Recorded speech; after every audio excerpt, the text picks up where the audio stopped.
इंसानों के बीच युद्ध की घटनाएं तो होती रहती है, लेकिन क्या आप सोच सकते हैं कि इंसान और पक्षियों के बीच युद्ध हुआ हो? नहीं ना, लेकिन ऐसा हुआ है। 1932 को ऑस्ट्रेलिया में एक ऐसी जंग छिड़ गई थी जिसमें ऑस्ट्रेलियन मिलिट्री ना ही किसी ऑर्गेनाइजेशन के खिलाफ लड़ रही थी या ना ही किसी कंट्री के खिलाफ, बल्कि ऑस्ट्रेलिया में ही पाए जाने वाली जंगली पक्षी ईम्यू के खिलाफ। आपको बता दें, ईम्यू एक फ्लाइटलेस बर्ड है और ऑस्ट्रिच के बाद दुनिया की दूसरा ऊंचा जीवित पक्षी है। इस जंग में इन ईम्यू पक्षियों ने ऑस्ट्रेलियन आर्मी को बुरी तरीकों से हराया और इस जंग में विजेता हासिल किया। यही सुन के हमारे मन में कई सारे सवाल आ रहे होंगे, आखिर ऑस्ट्रेलियन मिलिट्री इन ईम्यू पक्षियों को किस लिए मार रहे थे? आखिर ऑस्ट्रेलियन गवर्नमेंट ऐसा कदम क्यों उठाया? अभी ऑस्ट्रेलिया में इन ईम्यू पक्षियों की स्पीसीज पाया जाता है या नहीं? इन सारे सवालों का जवाब हम इसी वीडियो में जानेंगे, तो चलिए शुरू करते हैं। दरअसल वर्ल्ड वॉर 1 खत्म होने के बाद पूरी दुनिया द ग्रेट डिप्रेशन से गुजर रही थी और ऑस्ट्रेलियन फार्मर्स अपने खेतों में फसल नहीं उगा रहे थे, क्योंकि मार्केट में डिमांड एंड सप्लाई का फर्क की वजह से उनको हर चीज में बहुत कम रेट मिलते थे।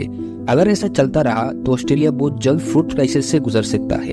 इस चीज पर काबू पाने के लिए ऑस्ट्रेलियन सरकार अपने फार्मर्सों को फोर्स किया कि वो व्हीट की प्रोडक्शन शुरू करे और उनसे वादा भी किया कि वो अच्छे दामों में व्हीट खरीदेंगे। फार्मर सरकार की वादों को मान गए और व्हीट की प्रोडक्शन शुरू करने लगे। जब व्हीट पूरी तरीकों से तैयार होकर निकल कर आया, तब सरकार अपने वादों से पीछे हट गया और उनसे कम प्राइसेस ऑफर करने लगे। किसानों ने मिलकर सरकार के खिलाफ जमकर प्रोटेस्ट किया और व्हीट को सेल करने से ही साफ मना कर दिया। ऐसा नहीं है कि ऑस्ट्रेलियन सरकार को इन गेहूं की जरूरत नहीं है, बेसिकली ऑस्ट्रेलियन गवर्नमेंट इन फार्मर्सों के साथ ब्लैकमेल कर रहा था। सरकार को पता था कि अगर फार्मर्स इन गेहूं को सेल नहीं करेंगे तो उन पर कीड़ा लग जाएगा। सरकार को ये नहीं पता था कि आगे आने वाली मुसीबत कीड़ा लगने से भी ज्यादा तकलीफ देने वाली है। बेशक ऑस्ट्रेलिया में ही पाए जाने वाली ईम्यू पक्षी अपने ब्रीडिंग सीजन खत्म होने के बाद इनलैंड एरिया से कोस्ट की तरफ माइग्रेट कर रहे थे। माइग्रेट करते वक्त उनको कई एकड़ में फैला तैयार व्हीट की फील्ड दिखाई पड़ी। एक नहीं, दो नहीं, पूरे 20,000 ईम्यूज के झुंड एक साथ इन गेहूं की खेतों में घुस पड़े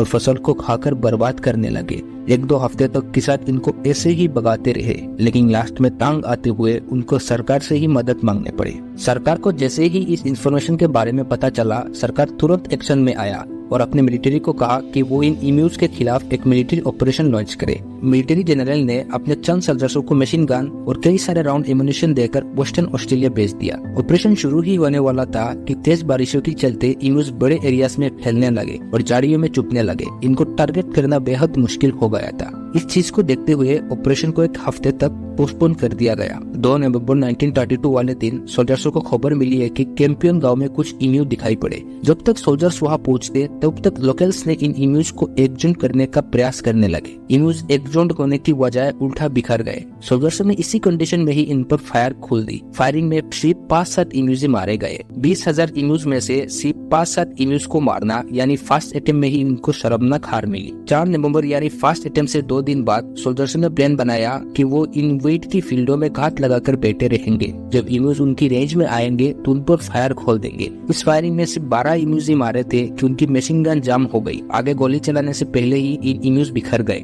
यानी सेकंड अटेम्प्ट में ही कुछ बड़ा हासिल नहीं हो पाया। पहले तो सोल्जर्सों को लग रहा था कि इन ईम्यूज को आसानी से मारकर खत्म कर देंगे। बाद में जब सिचुएशन हाथ से निकलता गया तो सोल्जर्सों ने अपना स्ट्रेटेजी चेंज किया। वेस्टर्न ऑस्ट्रेलिया से साउथ की तरफ जाने का फैसला किया, जहाँ ईम्यूज की काफी हद तक पालतू बताया गया। 6 नवंबर यानी ऑपरेशन के चौथे दिन सोल्जर्स ने इन ईम्यूज में एक दिलचस्प चीज नोटिस किया। सोल्जर्स ने देखा है कि इन ईम्यूज छोटे छोटे ग्रुप्सों में बांटे हुए हैं और हर ग्रुप का एक लीडर है जो हर तरफ निगरानी रख रहा है, जबकि बाकी ईम्यूज फसलों को खाकर बर्बाद करते रहते हैं। इन ग्रुपों का लीडर जो हर तरफ निगरानी रख रहा है वो इन ग्रुपों को हमला होने से पहले ही इन्फॉर्म कर देता है और सारे ईम्यूज वहाँ से भाग जाते हैं। सोल्जर्सों ने अब फैसला किया कि वो अब ट्रक में मशीन गन को लोड करके तेजी से खेतों में घुसेंगे और इन ईम्यूज के ऊपर फायर करेंगे। लेकिन ट्रक को ऑफ रोड में चलना था, इसीलिए मशीन गन ऑपरेटर को भागती हुई ईम्यूज के ऊपर सटीक निशाना लगाना मुश्किल हो रहा था। कई राउंड फायर करने के बाद एक आध गोली सही निशाने पर लगती थी। इस अटेम्प्ट में 2,500 राउंड गोली फायर की गई और सिर्फ 200 ईम्यूज ही मारे गए। तीसरी हमला और न्यू स्ट्रेटेजी भी फेल हो चुकी थी।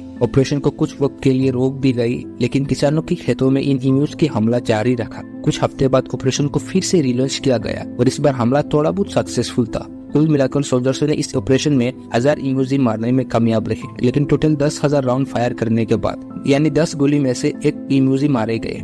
जब यह मामला ऑस्ट्रेलियन पार्लियामेंट में उठाया गया तो पॉलिटिशियन ने मिलिट्री की परफॉर्मेंस पे काफी एतराज किया। पॉलिटिशियन का कहना था कि इस परफॉर्मेंस में अगर कोई मेडल देना हो तो इम्यूज को देना चाहिए, जिन्होंने 10 गोलियों में से 9 गोलियों को बड़ी चालाकी से टॉस किया। इतना खर्चा करने के बाद भी 20,000 इम्यूज में से सिर्फ 1,000 इम्यूज ही मारी गई थी। ये ऑस्ट्रेलिया मिलिट्री के लिए बहुत शर्मनाक शिकस्त थी। मिलिट्री ऑपरेशन को रोक दी गई, यानी इम्यूज इस जंग को जीत चुकी थी। वक्त गुजरता गया, इम्यूज की पॉपुलेशन बढ़ती गई और हर साल किसानों को भारी नुकसान उठाना पड़ रहा था। किसानों ने मिलकर फिर से सरकार से मदद मांगी। सरकार इस बार कुछ नए स्ट्रेटेजी के साथ मैदान में उतरी। उन्होंने हजारों हथियार किसानों में बांट दिए और बाउंटी सिस्टम इंट्रोड्यूस करवा दिए, यानी जो फार्मर जितना ज्यादा इम्यूज को मारेंगे उसके उस हिसाब से बाउंटी यानी पैसा दिए जाएंगे। इस तरीका फिर भी काम कर गया और 10 सालों के बाद 1934 में 6 महीने के दौरान 57,000 बाउंटीज क्लेम की गई।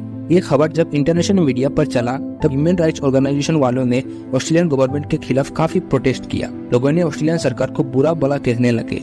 ऑस्ट्रेलियन सरकार करती तो आखिर क्या करती, इनको ये बाउंटी सिस्टम को भी बंद करना पड़ गया था। जो 1932 में 20,000 इम्यूज को काबू नहीं कर पा रहे थे, आज इम्यूज की पॉपुलेशन बढ़ के 6 से 7 लाख के करीब हो गया है। अब फार्मर्स अपने फील्डों के चारों तरफ इन इम्यूज और जंगली जानवरों से बचने के लिए फेंस लगाकर रखते हैं, जो कि ऑस्ट्रेलिया में आज एक कॉमन प्रैक्टिस हो गया है। आज ऑस्ट्रेलियन फार्मर्स को इन जंगली जानवरों से इतना खतरा तो नहीं है, लेकिन इम्यूज के खिलाफ हुई ये जंग इतिहास में हमेशा याद रखी जाएगी।